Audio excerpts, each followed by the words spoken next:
Okay, so I want to talk a bit about this gay marriage referendum, and I'm going to obviously move on to the Baring video and his position and the responses to his position, and then furnish you on a few thoughts from what some of the specifics of 2013 and the legislation in the UK and the concerns and all that kind of thing, and perhaps our experiences over here. But let me say first off that I am coming from, like a lot of people that have commented on this, a position of some ignorance. Ignorance on the grounds that I'm not Australian, I think, which is probably quite ironic, because generally people are speaking from a position of ignorance on the grounds that they are Australian. A little bit of pommy bastard, whinging pommy bastard humour for you there right at the outset. So there's a referendum taking place, just on a question. It's a postal referendum that's apparently being called a survey because they don't want to call it a referendum for some legal reasons or something. And they're just asking the question on where people stand. They're not saying this is the legislation, this is the bill, what do you think about it? They're just asking this basic question. This is how I understand it, to canvass public opinion across Australia. So Baring made a video, and I'm just going to try and condense it down to 2 sentences, but then I'll discuss it a bit more in a minute, which amounted to, I'm in favour of gay marriage, but I'm going to vote no anyway. And then he got a series of responses. He got a response, which I tried to watch, the response from Dusty Smith, cunt of Dusty. And I must be honest, I got about 2 minutes in, because it's kind of a bit like watching some kind of octogenarian uncle trying to rap at somebody's wedding, watching Dusty Smith. I just struggled to watch him. Which isn't very helpful. I watched some of the other responses from some of the usual suspects. What I will say to them is I agree with some of the things that they said, but honestly, if you're going to have a discussion, there's either 2 things you can do. Right. You can either have a political process and embrace that and discuss things, and when there's an issue and differences of opinion, you can discuss those differences of opinion, but that does involve discussing the issues, right? If what you're going to do is just stand in the corner and shout homophobe, you're homophobe, right? That isn't a discussion. That isn't a discussion. That's just smearing, right? Now, can you win a vote by smearing? Of course you can. It's one of the great ways to do it. Just smear your opposition and try and scare people away from expressing their opinions. But it's not a very intellectual way of carrying on. If you're going to respond to Baring and you disagree with him, I don't see just shouting homophobe is like a very reasonable way of carrying. It's not getting you anywhere, right, in terms of the issues. And I think there are some issues that need to be worked through here. Because there are, some people just, they may be absolutely entirely on board. They couldn't give a fuck whatever you want, right? Fuck whoever you want, whatever you want, animal, vegetable, or fucking mineral, for all they care. They couldn't give a fuck. But they just regard marriage as somehow inherently a heterosexual institution, right? And that doesn't make you homophobic, does it? It just reflects on your views on the institution of marriage, not on the business of homosexuality and sexual attraction. So I just don't think that's a correct way of going about it. But that said, I disagreed with Baring, and I found his reasoning a little bit weak, really, for a number of reasons. I didn't watch all of Baring's video. I got as far as this one, and that was the point where I thought, this is just such a weak thing to include in the video. I'm sorry, I'm not gonna. I watched something else, and at that point, I had no plan on even talking about this, but. Gets to a point where he talks about this woman that had, on Facebook you can sort of have your little avatar overwritten with something to try and, show everybody your political position on Je suis Charlie, and have a little French flag on it, people doing at one point, etc., etc. So she'd got this one that said it's okay to vote no, and her employer had fired her as a result of that, which is obviously abhorrent, obviously objectionable. And I don't know what employment law is like in Australia, but if it's anything like the UK, the correct course of action is to challenge that legally, right? Because that can't be right that somebody done that. But I don't see how that is any grounds. The fact that one random wanker has fired somebody for doing that. I mean, imagine if it was the other way around, Bering, and I'll address Bering here because I know that Bering will watch this video, right?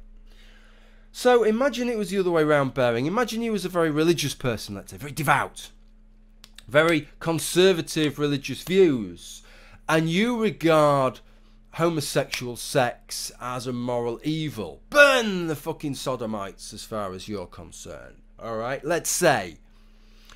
But then you read that somebody on Facebook had yes, vote yes, and a pride flag or something like that on their Facebook avatar, and their employer had fired them on the grounds of that. Are you telling me that you would go, whoa, well, that's it now I'm voting yes out of spite for this employer? I don't think it would make the damnedest bit of difference, would it? Because you'd say that's wrong, but you'd compartmentalise. They're two separate things. The fact that in a country of Australia with, what have you got, 10 million, 15 million people, there's one person who's a total fucking cunt in there is no reason. That's not even anything worth considering when it comes to which way you're going to vote in this. You're not even voting for a specific piece of legislation. You're just being asked, this is just, as far as I understand, just canvassing opinion, saying what is the balance of opinion. If then it boils down to legislation, that is where your legislature and your parliamentary system will kick in, and they should start robustly debating what form this legislation takes to make sure that the right checks and balances and rights of everybody are maintained. And that is the process that we had in the United Kingdom, albeit without the referendum, right? That process took place. Now, did I have some concerns at the time?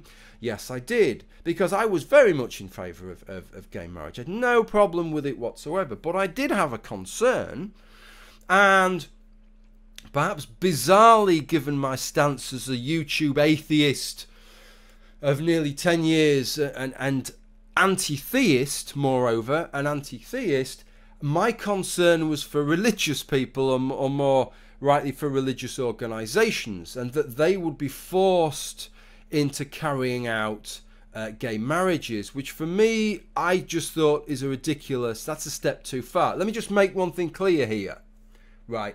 We have two, I don't know what the system is in Australia. In the United Kingdom, you can have a religious marriage in a church or a mosque or something like that, or you can have a civil marriage that's conducted by a state-employed registrar, which is a secular ceremony. You're not even allowed to have a religious speech in that ceremony if you'd like one.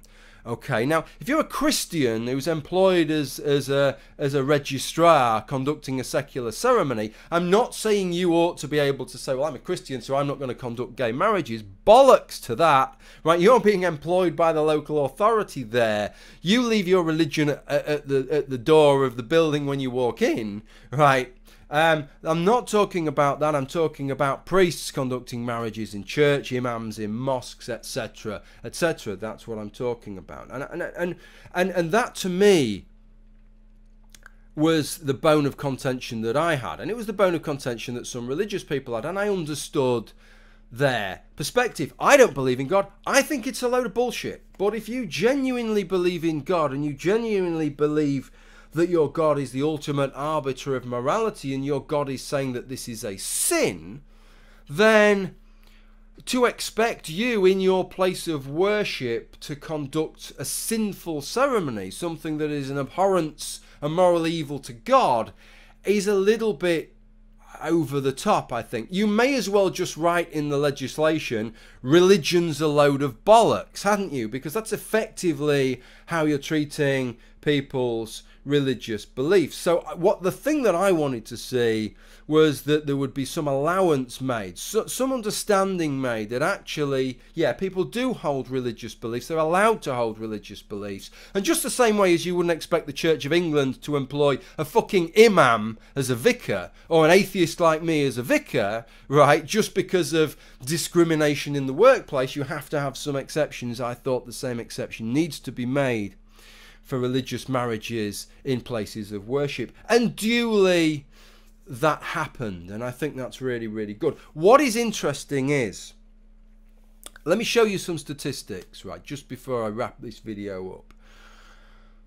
Prior to the legislation, the majority of people in the UK were in favour of gay marriage. The majority of Christians were not in favour of gay marriage.